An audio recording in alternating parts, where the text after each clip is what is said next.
po ang lahat.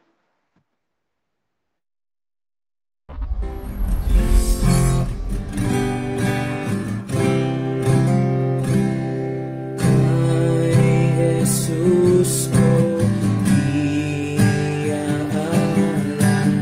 lahat ay ibibigay.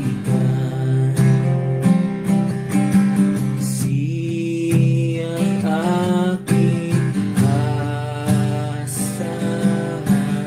at sa Kanya tatahan.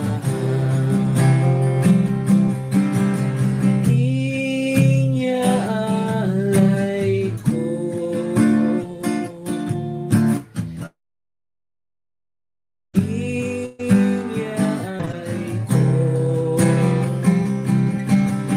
ang lahat sa iyo, Kristo. Inyaalay ko kay Jesus ko iaalay pa, luhod sa paanan. Kamunduhan ay iiwan ko, kupit akong punan. Inyaalay ko, inyaalay ko ang lahat sa iyo, Kristo.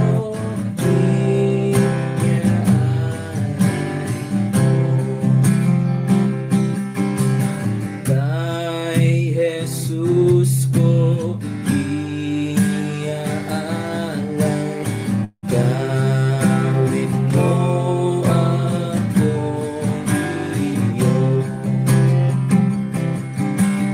Diwa mo ako'y puspusin, makitang ika'y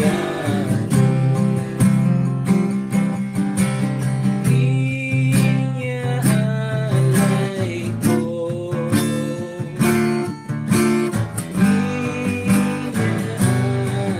Inyaalay ko ang lahat sa iyo, Kristo. Inyaalay ko.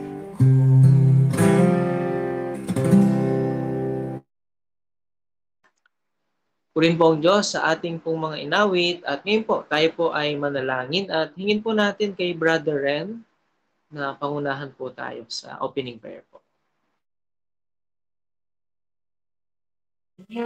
Sige po, tayo po'y manalangin. Ama naming Diyos na banal, dakila at makapangyarihan po sa lahat, Ama, patuloy ka po naming pinupuri at pinasasalamatan po sa mabiyaya pong gabi na inyo pong ipinagkaloob po muli sa bawat isa po sa amin upang kami po'y muli pong magkatipon sa pamamagitan po ng online upang magpatuloy po kami, Ama, sa pag-aaral at pagbubulay po ng inyo pong mga salita. Salamat po ng marami, Ama, sa pagkakataon po na ito na nagagamit po ang moderno pong teknolohiya upang makapagtipon po kami at makapagpuri po sa inyo pong banal na pangalan. Maraming salamat po, Ama, sa bawat isa po na naka-join. Nawa, Ama, patuloy na bigyan niyo po kami ng karunungan, katalinuhan po na nagmumula po sa inyo upang tunay nga po na maintindihan po namin at maisabuhay po ang inyo pong mga salita. Dalangin din po namin, Ama, ang inyo pong anak na gagamitin na magtuturo po ng inyo pong mga salita. Patuloy po na dalangin po namin ang inyo pong pangunguna at pagbibigay din po ng katalinuhan upang tunay nga po na maituro po ang inyo pong mga salita nang naayon po sa inyong kalooban. Salamat po ng marami, Ama, At patuloy din po naming dalangin ang amin pong mga internet connection. Kayo po ang patuloy po na manguna po dito upang wala pong maging hadlang sa amin pong pakikinig at pag-aaral po ng inyong pong mga salita. Salamat po ng marami, Ama, at dalangin din po namin ang aabutan po ng mensahe po na ito sa online. Nawa patuloy na kayo rin po manguna po sa kanila upang tunay nga po na kung meron po na makapanood po nito na wala pa pong tunay na pagkakilala sa aming pong Panginoong Hesus, maging daan po ang inyong pong mga salita upang makilala po nila ang aming pong Panginoon. Salamat po ng marami at patuloy na ibinabalik po namin ang pinakamataas na papuri at pasasalamat po sa dakila at makapangyarihang pangalan ng aming pong Panginoong Hesus. Amen. Ayan, thank you Brother Ren sa prayer. At ngayon po mga kapatid ay handa na po natin ang ating pong puso't isipan sa pakikinig natin, pag-aaral sa mga salita ng Diyos. Bibigay ko na po sa ating tagapagturo kay Brother Wilson. Salamat Brother Anthony. Magandang gabi po sa ating lahat mga kapatid. Tayo po ay magpapatuloy po sa ating pag-aaral dito po sa unang Tesalonica, chapter 5. Nung nakaraan po ay tinalakay natin yung 1 to 11 kung saan ay binigyan diin ang mga bagay-bagay na maaari pang mangyari pagkatapos po na ma-rapture ang church, no? At nakita po natin yung kaarawan ng Panginoon kung saan ito po ay nakapokus sa mga bagay po na mangyayari bilang pagpaparusa ng Diyos dito sa mundong ito. At nagbigay din ng mga ilang praktikal na mga bagay na kailangan po na ang bilang mga mananampalataya, bagamat noon po alam natin even Paul and Thessalonians believer ay umaasa po na magaganap itong tinatawag natin eschatological event. At sabi nga ay pinaalala ang kanilang kalagayan sa Panginoon na sila ay wala sa kadiliman kundi bilang mga Kristiyano, ang ibig sabihin nito ay maliwanag sa kanila ang mga bagay na mangyayari. Kaya ang sabi pa ni Pablo na verse 6, wag nga tayong mga tulog gaya ng mga iba, kundi tayo magpuyat at magpigil.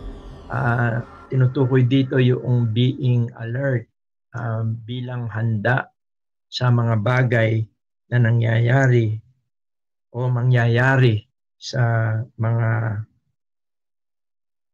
panahon na yon, no? Dahil nga po, sabi ko, even Paul ay expected niya na mangyayari na po yung mga bagay na ito. Kaya nga, verse 9 at verse 10 ay napakaganda. Verse 8, sabi niya, datapot palbasay mga anak tayo ng araw, magpigil tayo na isuot ang baluti ng pananampalataya at ng pag-ibig. At ang maging turbante ay ang pag-asa ng kaligtasan.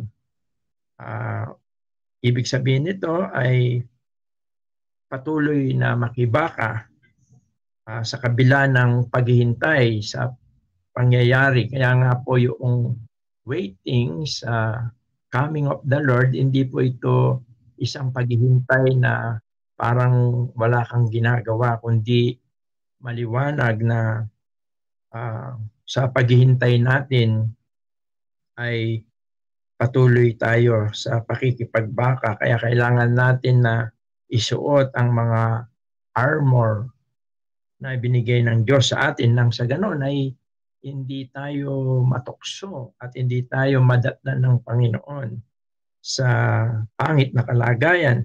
Sabi niya sa verse 9, sapagkat tayo hindi itinalaga ng Diyos sa galit, kundi sa pagtatamo ng pagkaligtas sa pamamagitan ng ating Panginoong Yesu-Kristo.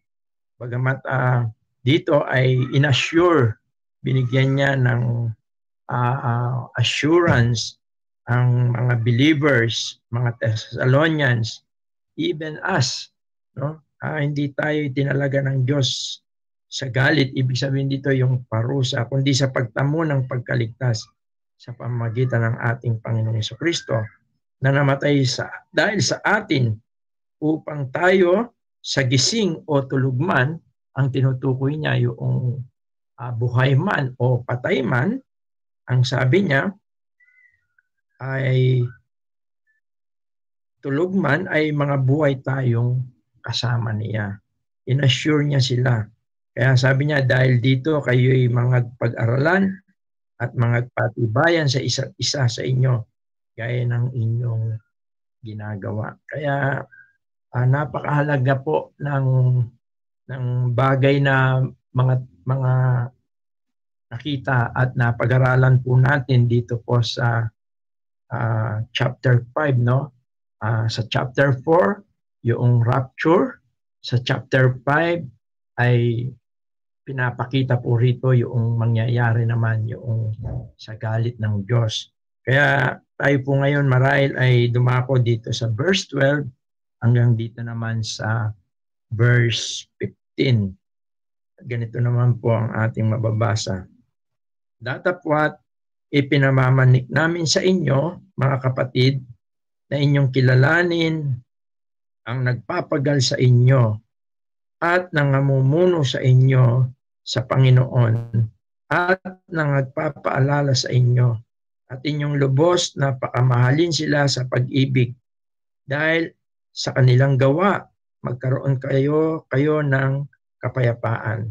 At aming ipinamamanik sa inyo, mga kapatid, na inyong paalalahanan ang mga manggugulo, palakasin ang mga mahihinang loob, alalayan ang mga mahihina, at maging mapagpahinood kayo sa lahat. Tignan nga ninyo na huwag gumanti ang sino man ng masama sa masama, ngunit sundin ninyong lagi ang mabuti, ang isay sa iba, at sa lahat. Pagpalain ng Diyos ang kanyang mga salita. At dito po marahil tayo ay magpo-focus ngayon sa ating pag-aaral, no? From doctrinal to practical. Pero bago po natin tignan, ito tayo po muna ay manalangin muli. Ama, salamat po sa patuloy na pagbibigay niyo po sa amin ng ganitong mga sandali. Itinuturing po namin na ito isang biyaya po sa amin na kami po ay makapagpatuloy bilang isang lokal na iglesia sa Bible study, pag-aaral sa iyong mga salita. Pagamat kami po ay physically ay magkakahiwalay. Tunay po, O Diyos, na laking pagpapala po sa amin ang ganito na idadaos po namin ang ganitong pag-aaral ng mayroong pong katiwasayan. Kaya naman po, ang aming pong panalangin ay ituon mo po ang aming mga puso, aming mga kaisipan sa iyong mga salita. Upang ito ang tumanglaw sa aming mga buhay, sa aming mga paglilingkod, lalo tigit bilang isang lokal na iglesia. Pagpalain mo po ang oras na ito, pagpalain mo po ang bawat tahanan. At ang lahat po ng ito ay aming samudalangin po sa makapangyarihang pangalan ng iyong bugtong na anak na si Jesus. Amen. Actually, ay isang malaking question sa akin personally, sa aking pagbabasa dito o pag-aaral natin dito sa aklat ng Thessalonica, yung shifting noong focus ng letter ni Paul, no? Although from doctrinal, sabi nga natin, is going to practical. Pero isa itong question sa akin, no, na from chapter 4, andun yung eschatological, yung rapture, yung pag-asa, yung pagbibigay niya ng pag-asa sa mga Thessalonians believer as a local church, at pagkatapos ay sinunod niya yung katotohanan na pagka ang na-rapture na ang mga believer ay matitikman naman ng mga unbeliever yung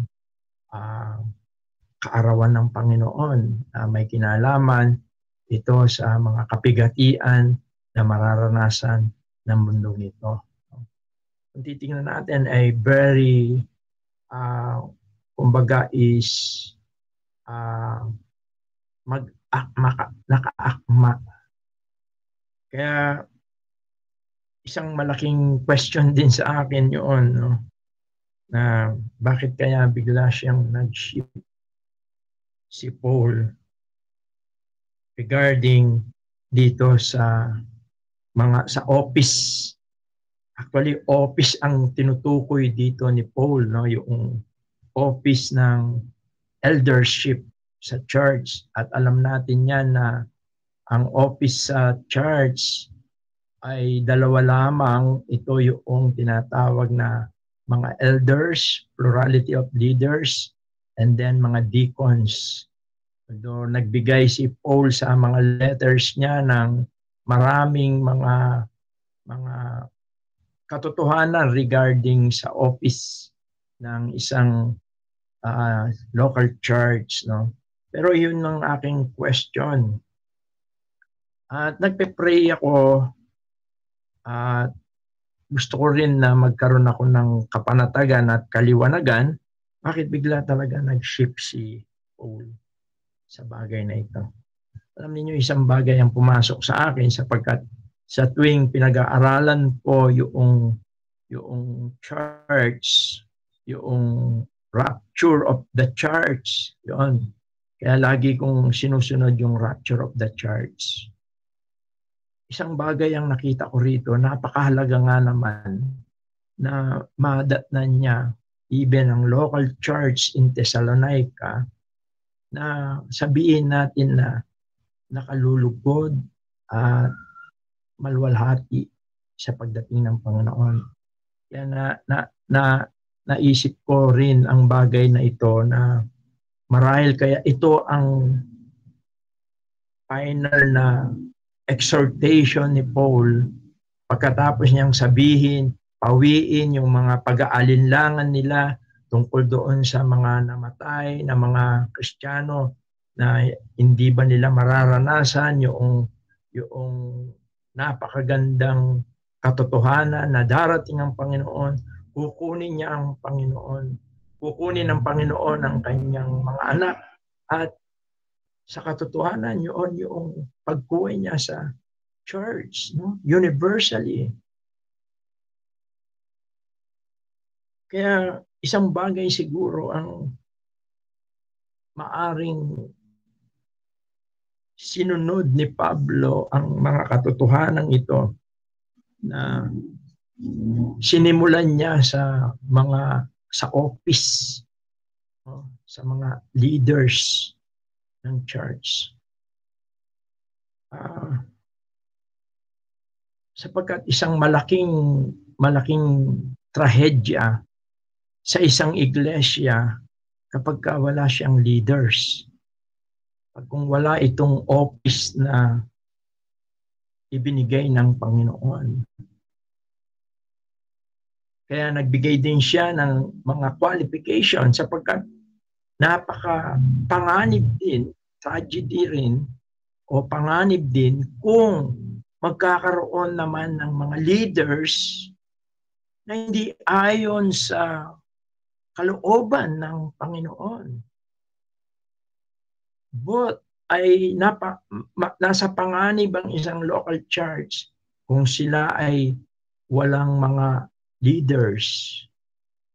O mapanganib din kung ang kanilang mga leaders ay hindi ayon sa kalooban ng Panginoong Diyos. At ganyan yung maraming nakikita natin sa panahon natin.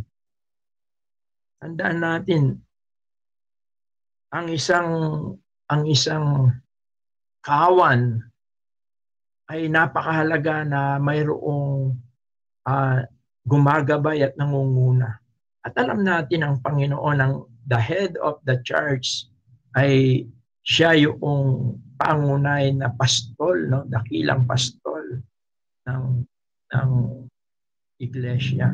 Pero alam natin na siya ay nagbigay ng mga kaloob at nagtalaga sa kapangyarihan ng Espiritu Santo ng mga matanda sa iglesia.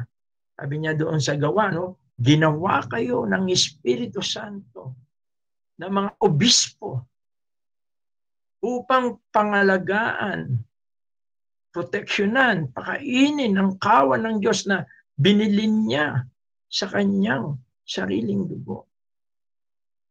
Sa mga katotohanan na yon, napakahalaga ng mayroong leaders. The flock need a shepherd, sabi nga sa 1 Peter chapter 5, no? At ang mga matanda sa iglesia at ang ulo ng iglesia na nasa langit, ito'y walang iba kundi ang ating Panginoon. Ayon sa Efeso 4:7, nung siya'y bumaba siya sa pinakakailaliman at siya'y umakyat. Nagdala siya ng bihag at doon sa nagbahagi siya ng mga, ang bawat isa, ang sabi niya, binigyan sila ng kaloob na espiritual. Verse 7, at ito ang layunin niya. Kaya gusto kong bigyan diin natin ng kaunti itong mga bahagi na kanyang isinunod pagkatapos niyang bigyan ng kaliwanagan ang tungkol sa pagdating ng Panginoon. Kung paano mangyayari yon, yung mga patay, mabubuhay uli, no? Sa pagtunog ng pakakak, sa pagtunog ng trompeta, sa sigaw ng arkanghel, yung mga patay, mabubuhay uli, at yung mga nabubuhay, sila ay aagawin kasama ng Panginoon. At sila ay babaguin. Ayon sa unang Korinto 15, kisap mata at the twinkling of an eye. At personal na bababa ang Panginoon upang isakatuparan ang kanyang pagdagit o ang kanyang pag-agaw o yung rapture sa kanyang church. Tandaan po natin, church yun. Kaya nga po hindi pa kasama doon yung mga Old Testament saints. Ang mararapture ay ang church. Kaya marahil ay ibinigay niya ang kasunod nito sapagkat pagkatapos niyang sabihin na kasabay noon ay darating ang araw ng Panginoon. Pagkatapos nito ay in-insert niya from eschatology. Sabi niya dito sa verse 12, and we beseech you, tingnan po natin, yung pamamanhik ni Pablo when Paul is beseeching us or beseeching, pagka siya'y mayroong pakiusap sa mga mananampalataya, sa mga iglesia, during that time, sa kanyang mga letters, it emphasize, nagbibigay ito ng emphasize, ng diin, na isang napakahalagang bagay na masumpungan sa mga mananampalataya o sa kanyang iglesia o sa kanyang katawan. Kaya itong pamamanhik niya ay nagbibigay diin na napakahalaga. At anong connection nito sa pagdating ng Panginoon at sa pagiging alerto ng mga mananampalataya. Sabi niya, datapwat ipinamamanik namin sa inyo, mga kapatid, na inyong kilalanin ang nagpapagal sa inyo at nangamumuno sa inyo sa Panginoon at nangagpapaalala sa inyo. And we beseech you, brethren, kaya yung brethren ay madalas na paborito rin ni Paul o mga kapatid, no? Yun yung dito pinapakita yung importance ng relationship ng mga believers. Para silang, o hindi lang parang, kundi sila'y isang family. Yun ang spiritual family. Tayo ay naging anak ng Diyos sa pamamagitan ng pananampalataya at pagtanggap kay Kristo. At sa pananahan ng Espiritu, tayo ngayon ay makakatawag na Ama sa ating Ama na nandoon sa langit.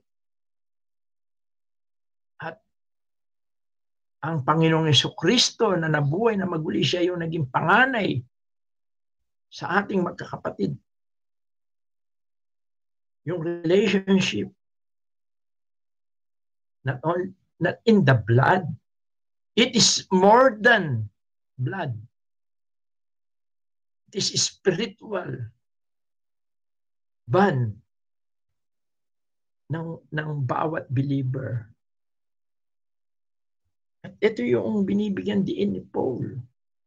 Yung kahalagahan ng isang church, isang community. Not only community, yung mga believers ay family. Spiritual family. Kaya tinawag niya silang, and we beseech you, brethren, mga kapatiran. Sabi niya, na inyong kilalanin, to know them. Yung bigyan natin ng diin. Yung salitang to know them. Sa Greek word, eido. Na ang ibig sabihin, to recognize, to acknowledge, to respect, or to appreciate. Yun ang panawagan niya. Yun ang isang mahalagang binibigyan niya ng importansya o ng pamamanhik niya. Sabi ko nga, kasi kung hindi siguro nila kikilalanin, siguro ilagay natin dun sa negative side. Hindi ko alam kung nakikita ba ni Pablo yon, nakikita ba ni Pablo yon yung bagay na yon sa mga taga-Thessalonica na hindi sila marunong kumilala sa mga itinalaga ng Panginoong Diyos na mga yung office, yung binibigyan din kasi rito ni Paul, yung office ng elders o yung mga leaders, yung mga matanda. Hindi ko alam bakit ito ba ay isang napansin ni Pablo o may nagbalita ba sa kanya na mayroong ganito na mga karanasan o sitwasyon sila? O maaring si Pablo mismo ay naranasan niya ang ganitong bagay? Hindi ko alam. Pero isang bagay ang nakikita ko. Na ang isang iglesia, para siya ay lumago, para siya ay nasa ayos, para siya ay manatili, ang mga itinalaga ng Diyos na ito, na mag-iingat sa kawan, ay mayroong napakalaking role nila. na kung sila ay mapapabayaan at madi-discourage at hindi magpapatuloy sa kanilang function, marahil ay mapupunta sa disaster ang iglesia. At darating ang Panginoon na hindi nakahanda ang iglesia sa Thessalonica. Dahil maaring sila ay magkakanya-kanya. O kaya baka alam ni Pablo ang weakness dahil sa kanyang karanasan. Subalit binigyan niyan din dito yung pagkilala. Siguro gusto ng Panginoon, gusto rin ni Pablo na kung matututunan nila na kilalanin, bigyan ng respeto, ng pagmamahal ang mga nagpapagal para sa kanila, ay maaring ma-maintain yung tinatawag na relationship, yung magandang pagsasama-sama bilang isang iglesia, bilang isang spiritual family, bilang mga magkakapatid sa Panginoon. Kaya isang bagay ito na nakikita natin siguro even in our times ay matutunan natin ang bagay na ito. At binigyan niya ng diin at dito hindi lang para makilala kung sino yung mga bibigyan nila ng ganitong high esteem, no? Yung mataas na pagrespeto, ay hindi niya tinutukoy dito yung title nila. Walang title. Even yung eldership, even yung pastors. Sabi nga, pastor is not a title to enjoy, but a function. Tinukoy niya ni Pablo rito, kaya in vice versa, hindi lang nagbibigay ito ng pagkatuto sa iglesia sa Thessalonica, even sa mga leaders nila. Sabi niya, na inyong kilalanin ang nagpapagal sa inyo, to know them which labor among you. Yung salitang labor means work hard. Yung mga nagpapagal sa tuturo, sa paggabay, sa paglilingkod sa iglesia.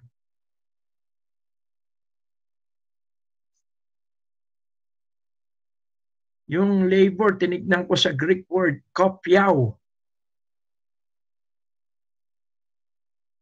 means exhausted.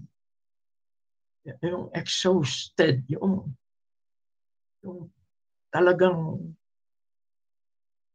nakakadama sila ng physically, mentally, spiritually, na exhausted. Yung parang pagod na pagod.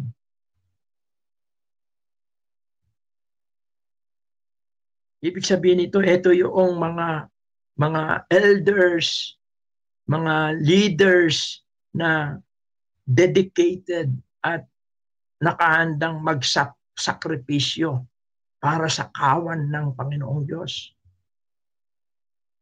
Ito yung salitang labor. Kopyaw, exhausted. Yung sobrang pagod.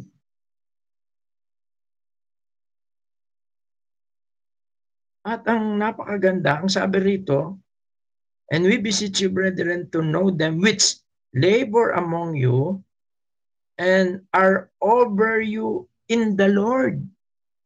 Labor and over you in the Lord. means labor in the Lord. Sila'y nagpapagal, sila'y nagpapakapagal. Siguro yun yung right term sa Tagalog. Hindi lang napapagal, nagpapakapagal para sa Panginoon, para sa katawan ni Kristo, para sa gawain ng Panginoon. Not for themselves. At yung work for the Lord, labor for the Lord, ang ibig sabihin nito, sila'y naglilingkod, sila'y nagpapakapagal sa pangunguna ng Panginoon. Paano yon? Paano natin ma-recognize ang isang Kristiyano na nagpapakapagal hindi para sa kanyang sarili, kundi para sa Panginoon? Meron din naman kasi mga iba sa secular, nagpapakapagal sila. No? Nag-overtime para to earn more money. Yung iba naman sa politics ngayon, nagpapakapagal sila bukod dun sa to earn money, to be fame. Iba. Pero itong nagpapakapagal para sa Panginoon, ito'y ginagawa nila para sa Panginoon. Ito yung sinasabi, whether you eat or drink, whatever you do it to the glory of God. Paano natin malalaman na sila'y nasa pangunguna ng Panginoon? Under Christ's authority.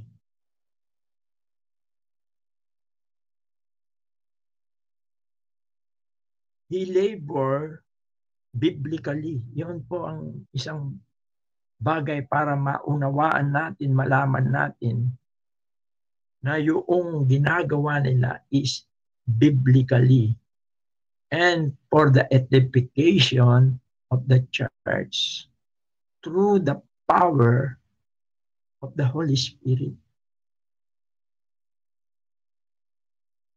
At ito yung bagay, nagpapakapagal ka nga kung hindi naman under to the authority of the Lord Jesus Christ, hindi ayon sa salita ng Panginoon. Ibig sabihin, merong ibang motibo. At yan yung nakikita natin sa panahon natin. Yung iba nga, they did not labor na, hindi na sila nagpapagal.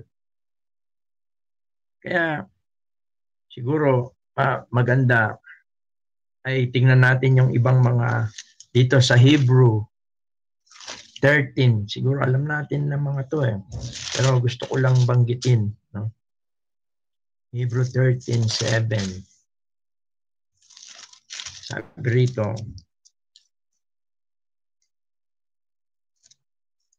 alalahanin ninyo ang nagkaroon ng pagpupuno sa inyo na siyang nangagsasalita sa inyo ng salita ng Diyos at sa pagdidili-dili ng wakas ng kanilang pamumuhay ay inyong tularan ng kanilang pananampalataya. Remember them which have the rule over you, who have spoken unto you the word of God.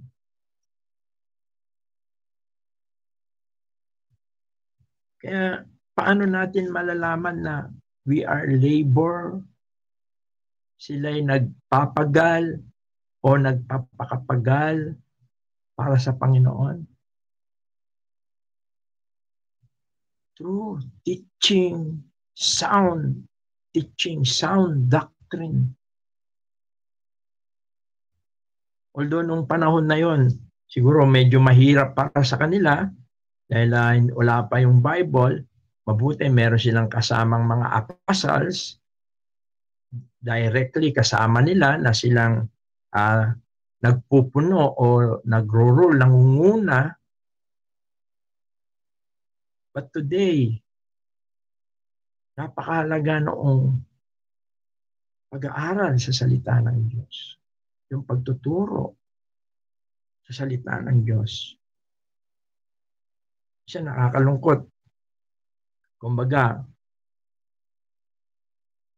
ay hindi na pinaghahandaan minsan yung mga pagtuturo.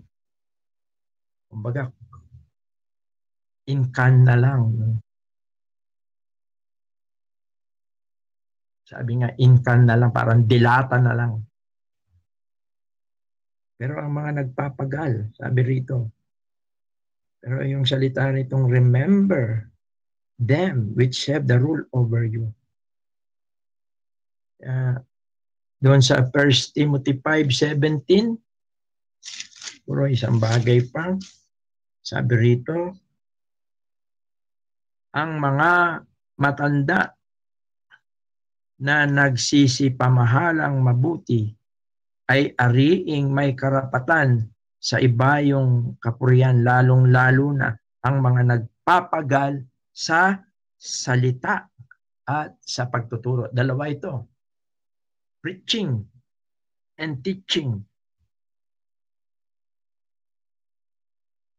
Labor is worthy of his reward, sabi po, no, doon sa verse 18.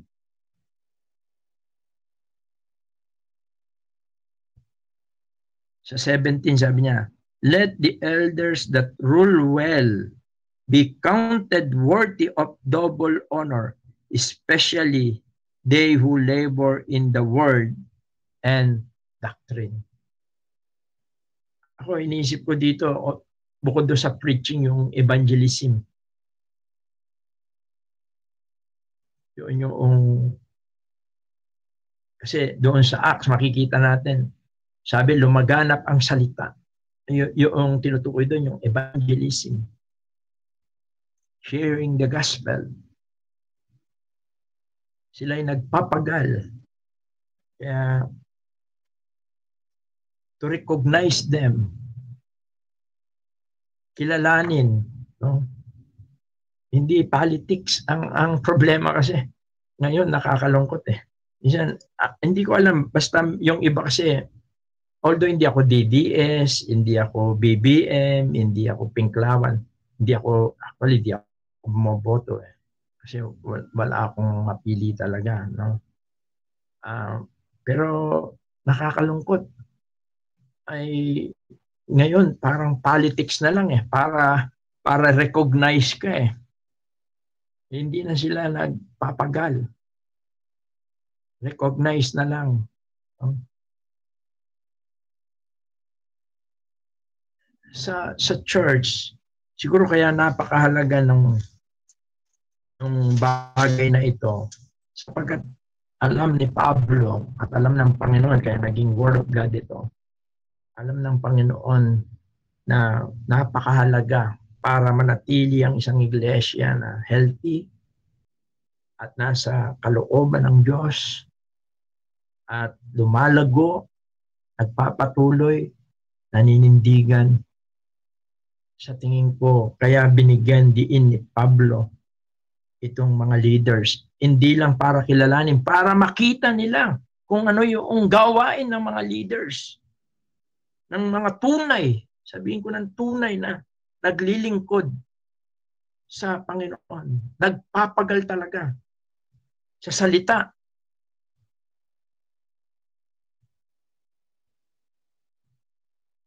Ngayon kasi, kahit sa ibang mga assembly, pagka pa-cute-cute ka lang, parang gustong-gusto ka ng mga member eh. Dahil pa-cute-cute ka lang, kumbaga pa-apil-apil, no? Ang lakas maka-apil, lalo na yung pagka yung parang santo ka na minsan kinukuha sa pagsasalita, mga kapatid, alam niyo ba? Minsan yung mga ganon, minsan yun yung danger.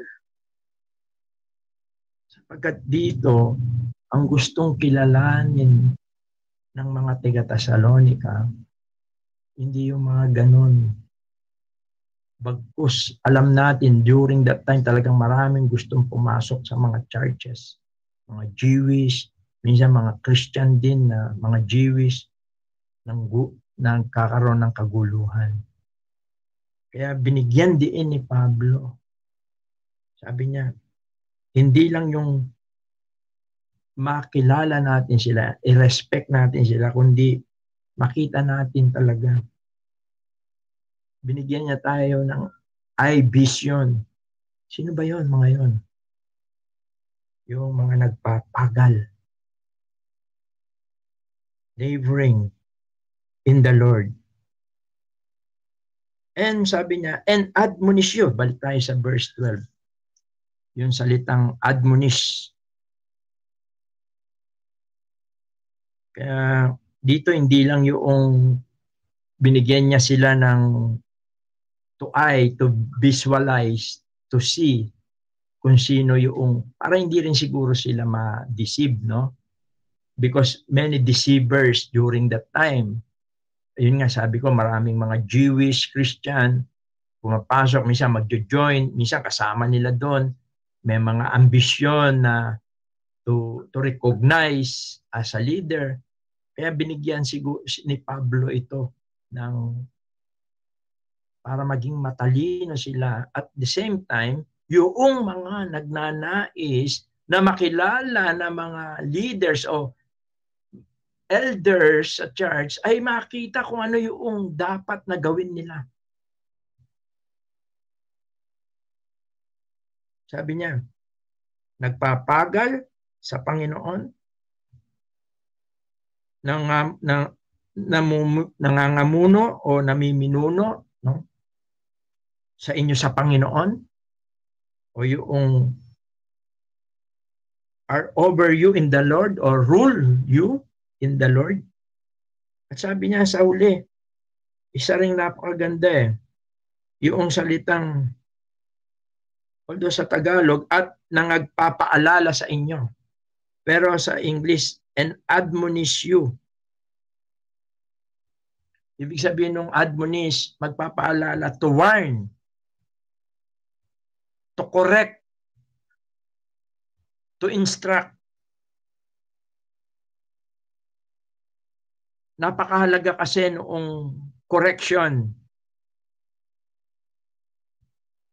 Sabi nga noong nabasa ko, sabi niya, the value of correction is a mark of true shepherding.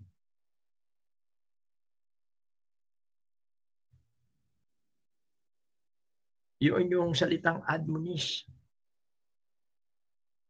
Marahil yung iba, dahil nga parang kumukuha lang sila ng vote o ng attention ng para sila kilalanin, paring sila ay hindi nila ginagawa yon kasi parang makakasira sa relationship niya, pero nagkakamali sila.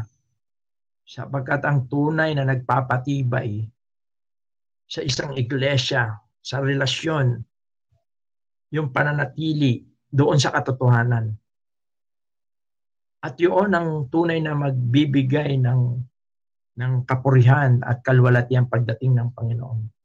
Yung makita niya, yun yung panalangin niya Yun yung Lord's Prayer Actually, yung Lord's Prayer nandun sa John 17 Ama, kung paanong tayo isa, sana'y ganun maging isa sila sa atin. Yung unity. And isang bagay na nagdi-destroy sa unity. Ito yung error. Ito yung wrong teaching. Wrong teaching resulting always wrong living. Kaya yan yung mga gawain, yan yung mga parang tinuturuan niya sila na i-appreciate nila yung mga bagay na pagtutuwid sa kanila. At hindi po madali ang pagtutuwid. Lalo na doon sa itinutuwid. Tulad daw ng pilay, it is painful, but it is become fruitful. Yun yung admonish you and admonish you na nagpapaalala sa inyo. Sabi niya sa verse 13, not only to respect them and to esteem them very highly, sabi niya, at inyong lubos na pakamahalin sila sa pag-ibig. Dahil saan? Bakit po natin sila mamahalin? Bakit natin sila bibigyan ng mataas na pagmamahal? Bakit po? Dahil ba akma yung kanilang attitude, pag-uugali, itsura doon sa panlasa natin? Dahil ba sa maganda yung pinapakita nila sa atin? Ano po ang reason ni Paul? Sabi niya, inyong lubos na pakamahalin sila sa pag-ibig dahil sa kanilang gawa. Dahil sa kanilang pagpapagal sa gawain ng Panginoon. Pagpapagal sa pagtuturo ng salita ng Diyos. Pagpapagal sa pagpapakalat ng Ebanghelyo.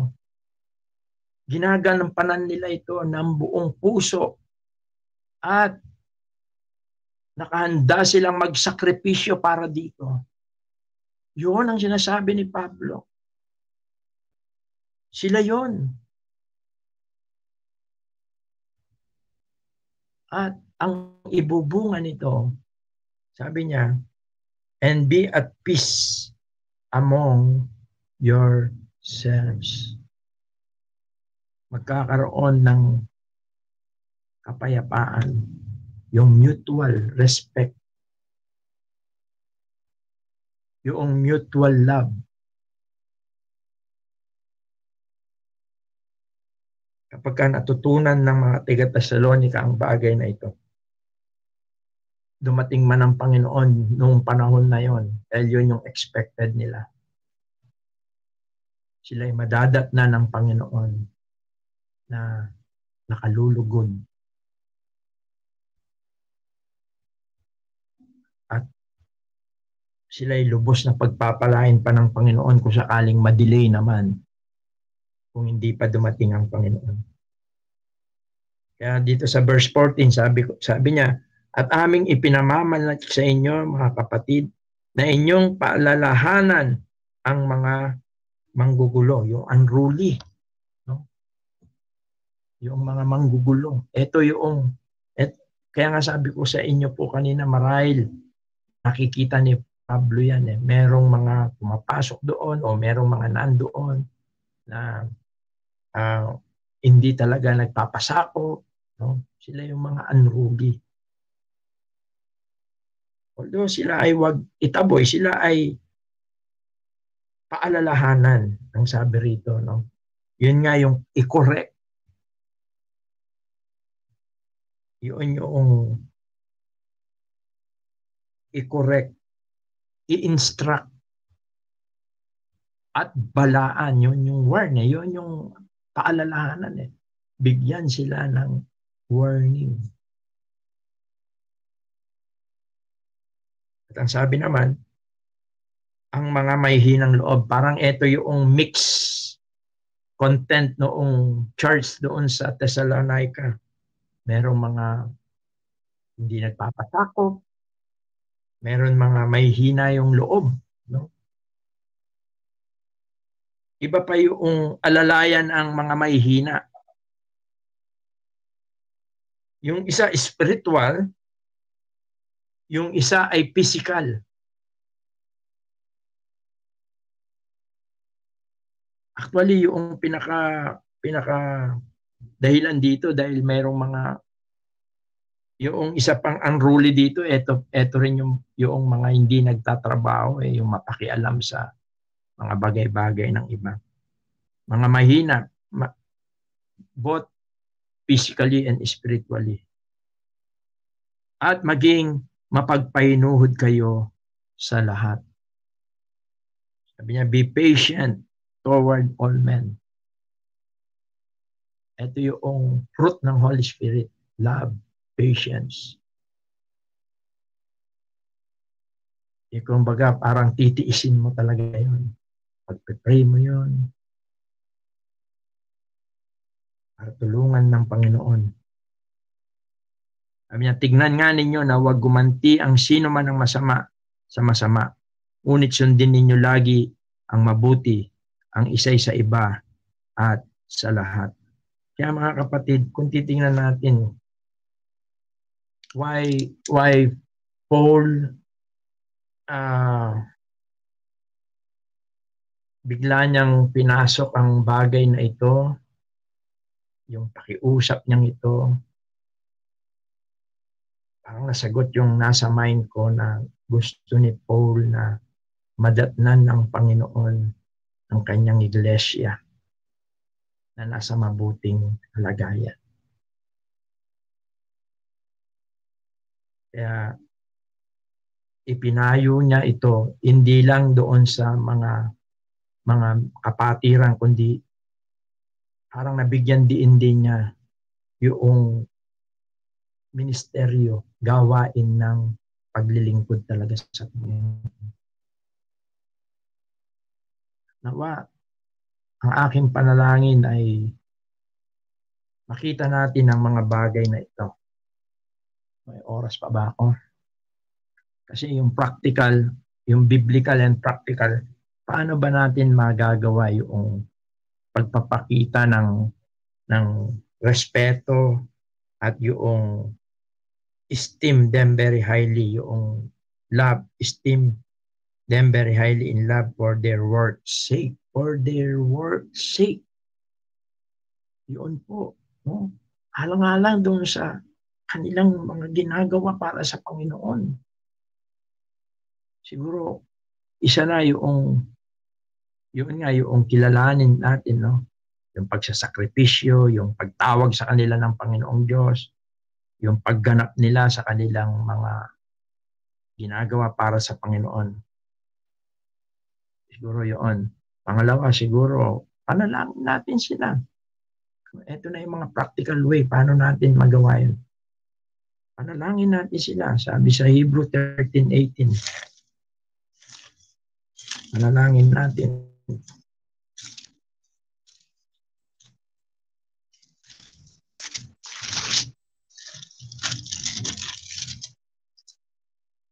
Sabi ni Peter, no? Although ito ay tungkol sa mga leaders din, no? Magsitalima kayo. Ayun. Isang pagpapakita ng respeto. Magsitalima kayo sa namiminunong sa inyo at kayo pasakop. Submit yourself sapagkat pawang nagpupuyat dahil sa inyong mga kaluluwa na parang ang mga susulit upang ito'y gawin nilang may kagalakan at huwag may hapis sapagkat sa ganito'y di ninyo mapapakinabangan. Idalangin ninyo kami, sabi ng sumulat ng Book of Hebrews.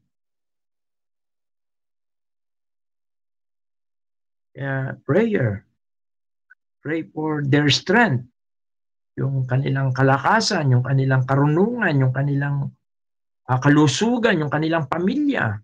Panalangin natin. Tandaan natin ang mga spiritual leader, kung minsan sila yung mas target ng kaaway. Sila yung bigat noong pagtataguyod sa iglesia nasa kanilang mga balikat. Kaya mahalaga yung matutunan natin silang ipanalangin. At yung pagsunod natin at pagpapailalim ay malaking kaginhawaan ito. No? Sapagkat kung hindi gano'n, ang sabi niya, hindi mo anong mapapakinabangan mo? Nothing. Maganda kung ano yung direksyon ng church, support natin. At doon sa 1 Timothy 5:17-18, yung let the elders rule well, be counted worthy of double honor. Ito, support them financially ito eh. And physically. Sabi nga sa Galatians 6:6, tingnan natin. Although yung sa 1 Timothy, halos alam na natin yun eh. Dito sa Galatians 6:6, sabi rito, Datapwat ang tinuturuan sa aral ng Diyos ay makidamay doon sa nagtuturo sa lahat ng mga bagay na mabuti.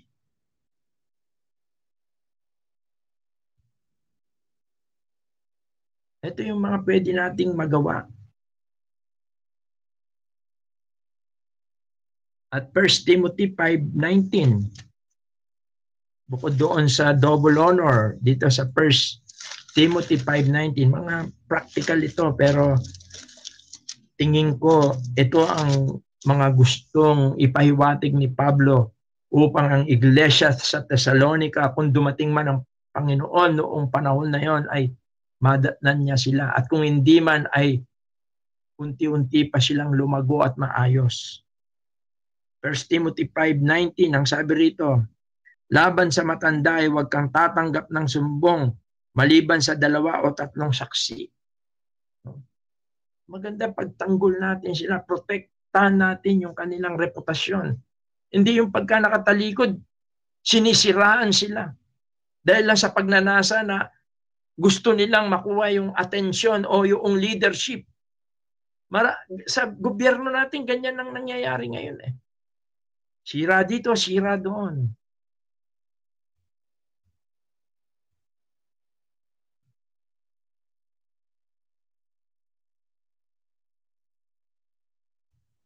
At yan ang nakakalungkot. At nawa ay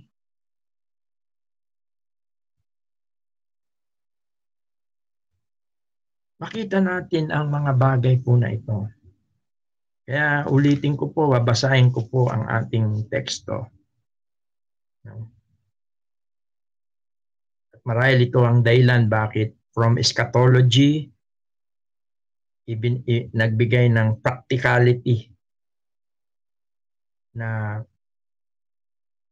pinakita niya yung kahalagahan ng mga bagay na ito sa pamamagitan ng kanyang pamamanhik. Sabi niya, datapwat ipinamamanik namin sa inyo, mga kapatid, na inyong kilalanin ang nagpapagal sa inyo at nangamumuno sa inyo sa Panginoon at nagpapaalala sa inyo at inyong lubos na pakamahalin sila sa pag-ibig dahil sa kanilang gawa. Magkaroon kayo ng kapayapaan. At aming ipinamamanik sa inyo, mga kapatid, na inyong paalalahanan ng mga manggugulo, palakasin ng mga mahihinang loob, alalayan ng mga mahihina, at maging mapagpainuod kayo sa lahat. Tingnan nga ninyo na huwag gumanti ang sino man ang masama sa masama. Ngunit sundin ninyong lagi ang mabuti, ang isa'y sa iba at sa lahat. Napagpalain po ng Diyos ang kanyang mga salita. Kung kayang darating po ngayon ang Panginoon at mara-rapture na ang church, ano po kaya ang ito kayang mga pakiusap ni Pablo ay masusumpungan sa ating iglesia? Marahil tayo po ang makakasagot niyan. Let us pray po. Ama, salamat po sa gabing ito. Salamat po sa iyong mga buhay na salita. Salamat po. At nawa po ay tunay na nagbigay ng kaliwanagan po ang mga bagay na ito. Nang sa ganun po, ang mga pakiusap na ito ni Pablo sa Thessalonica ay ituloy po namin sa amin din. Upang kami po, kung dumating man po kayo ngayong oras na ito, sa mga susunod na ay tumpungan mo ang mga bagay na ito. Na ang mga kapatiran ay mayroong mataas na pagkilala, paggalang, pagmamahal sa mga nagpapagal para sa iyong gawain. Na patuloy na naninindigan sa iyong mga salita at nagsasakripisyo para sa ikasusulong ng Ebanghelyo at sa ikatitibay ng iyong iglesia. Pagpalain mo po, O Diyos, ang iyong mga salita. At ang lahat po ng ito ay aming samot dalangin sa makapangyarihang pangalan po ng iyong bugtong na anak na si Jesus. Amen. Sige po, dumako po tayo sa mga question and answer. Balik ko muna po kay Brother Anthony. Po, maraming salamat po sa Diyos sa kanya pong mga salita at maraming salamat din po sa anak po na ginamit sa pagtuturo. At kagaya po ng nasabi ng ating kapatid, open na po tayo sa mga tanong po. Pwede po nating i-open ang ating pong mic. At marahil po ay pakimonitor kung meron po tayo sa ating pong Facebook Live. At kung hindi naman po tayo makapag-open ng mic, ay pwede naman po natin gamitin ang group chat po dito po sa ating po Google Meet. Sige po, open na po tayo sa mga question po.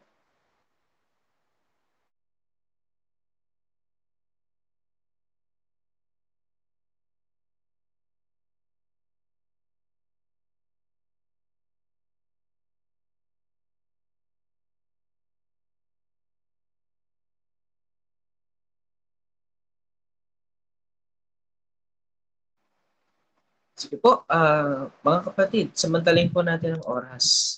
Meron po tayong question po.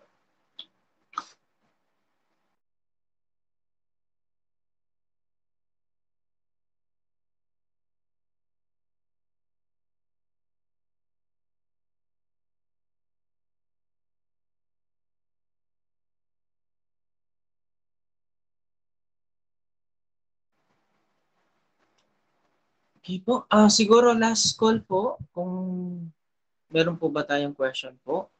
Last call po sa ating pong mga kapatid para po sa question and answer.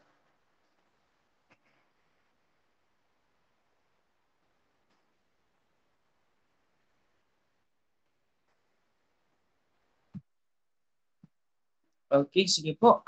Marahil ang silence po natin, nawa ito po ay tanda po na tayo po lahat ay nakuha natin ang ating naging pag-aaral at naging hamon po ito bilang kasama po sa ating iglesia o sa ating pong church dito po sa Florida.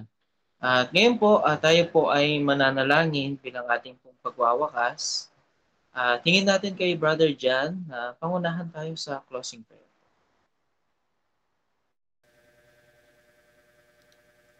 Sige po, tayo po'y manalangin mga kapatid.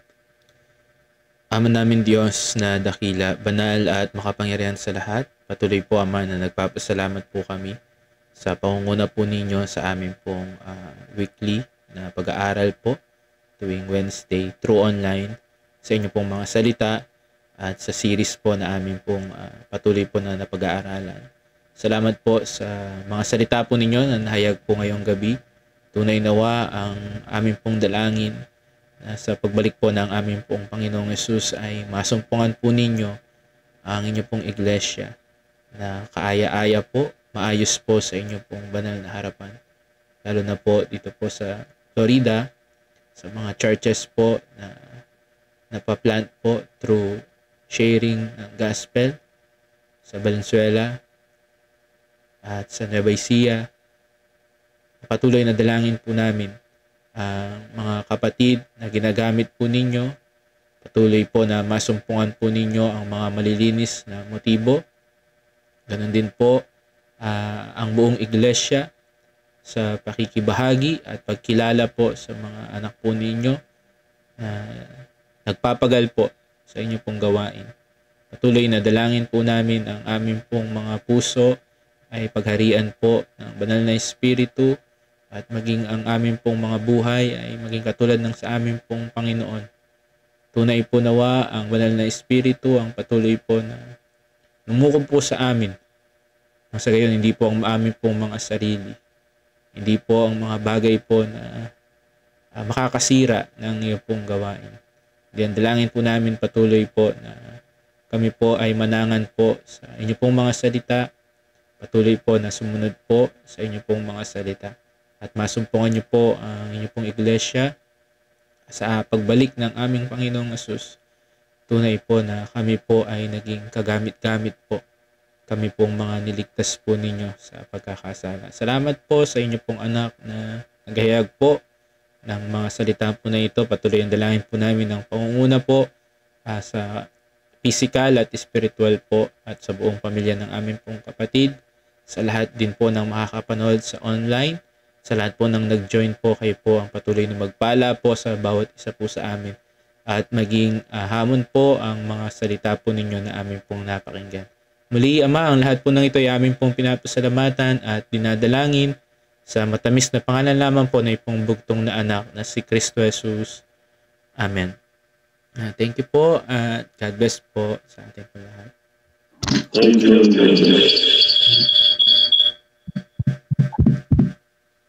God bless. God bless po.